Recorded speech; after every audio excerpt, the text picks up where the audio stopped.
Welcome back to another episode of Fox and Fix It. This time, we're going to be getting rid of this crappy fog light switch, and we're going to be putting in the missile switch that I made that all cars from the 80s need to have. You should have a missile switch.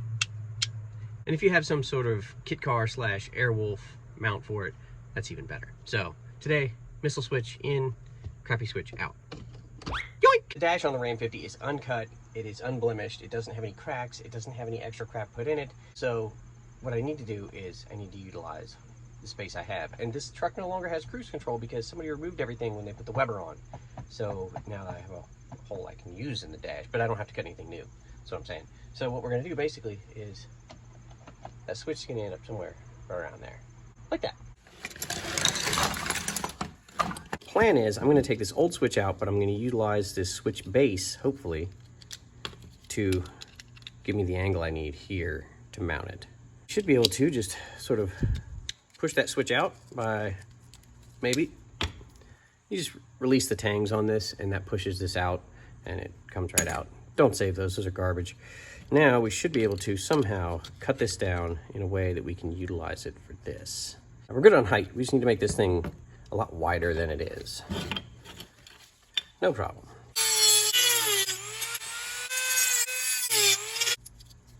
Alrighty, let's see where we're at. We can put that there and we will glue this whole thing together. I decided to use JB Quick Weld and I've got these two pieces seated together. We're gonna give this a couple hours to dry and then we'll continue with the switch install. One thing we can do while we're waiting for that switch to go ahead and JB weld itself together is we can wire in that relay because you really need a relay for anything that's gonna be high amperage. Fog lights on this are little cheapies that are probably 50 watts a piece, but I plan on replacing them with some better ones anyways. So we're gonna wire this up with a 30 amp relay and a 30 amp fuse, even though I'm probably not gonna need more than maybe 20 to 25. So at least right now. May need more later, who knows, but relay available at any parts store. This is the kind that has the wiring diagram built right into the top so you know what you're doing. You're basically going from your switch to here, ground this, and then you're gonna go battery to here, and then here to the fog lights. It's not really that difficult. So we should be able to make this thing happen. So for now, I'm okay with this wiring. So what we need to do is follow that back, and it goes here through the grill. And there it is again. There it is again, between the battery and the headlight. Where does it go after that? Now past the battery, there it is, right up against the inner fender well. So that we can get to. All right, so now that we know that that wire is right here, I think we can just cut it somewhere around here and go to our relay. Let's see, how much slack do we have? Not a whole lot, so I think if we go here, we can put the relay right there. I already unhooked the switch on the inside, so there's no electricity flowing anywhere regardless, but do make sure that everything is disconnected before you do this. This is just a temporary install, so really this is just a relay and switch upgrade for today, so I am not worried about crimp solder insulate. When installing these, I'm just gonna go ahead and do the crimp connect and call it good for now. When we upgrade the fog lights, then we'll come back and put the correct solder and insulation in here. But for today, we're crimping, and crimping will be just fine. But I am gonna double crimp. I'm gonna go initial, and then I'll go one better. There we go. Also, make sure you get the metal splintered out of your finger after you do that. Let's see, this is the power from our switch. So the power from our switch is going to go either to 85 or 86. It doesn't really care which one. Forgot to mention, the diagram on top matches the numbers on the bottom. So 85 and 86 are power and ground, and this will be battery in and out to fog lights. So this will be power because this is the side that's closest to me. And this one will be out to fog light, which is 87 or 30, your choice. I'm gonna go with 30 or 87, I don't know. So we're gonna put that relay right about there.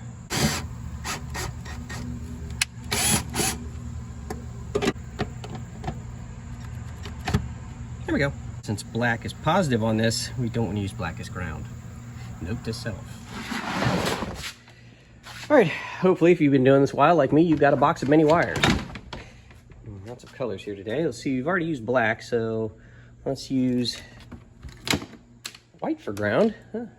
That's already got a terminal on it, so that's halfway there. Power off the battery, I think we will go red. There, that one.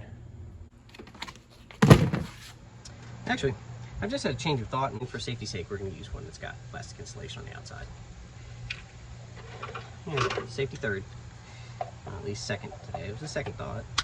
That's the thought that counts, remember? There we go. Look at that. Now if I plug this in, there's a fair chance that I won't get electrocuted. Right. Okay. So we can use the wrong thing and just use the double spade terminal for the other end of that one, which is probably what we're going to do right now.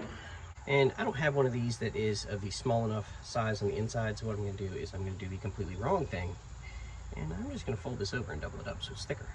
Now it fits perfect. Ta-da! Now, is that going to come off of there? No, it's not. Okay. I don't know what this is grounding or anything, but yeah, whatever. It can use another ground wire, sure. Perfect.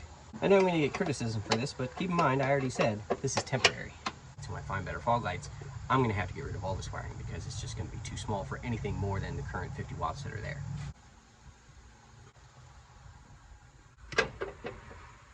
So that's going to go to there. I'm not sure that that even attached. Oh yeah, it did. Okay. There we go. Go ahead and put the rubber booty back on this so nobody can see the bad job I just did. Perfect. Alrighty, well, that appears to have set up nicely. To attach this switch, what I've done is I'm going to use the same method they used down here. I used the same screws and drilled 2 holes, and we are going to mount it with the same slotted assembly so we can slide it in and out if we need to. First thing we need to do, though, is get this wiring fed up through here because I'm not going to be able to get the wiring onto the terminals once the terminals and everything are hidden behind here. Conveniently, they use the same terminals that I did on the outside on the inside. So we got that going for us, which is nice. I'm sure they're roughly the same number of turns out, sort of like idle mixture screws, I guess. There we go. We'll try to get this switch put in here. Oh, look at that. Okay. I like that. Now we'll just tighten these screws up. Okay. Missiles engage.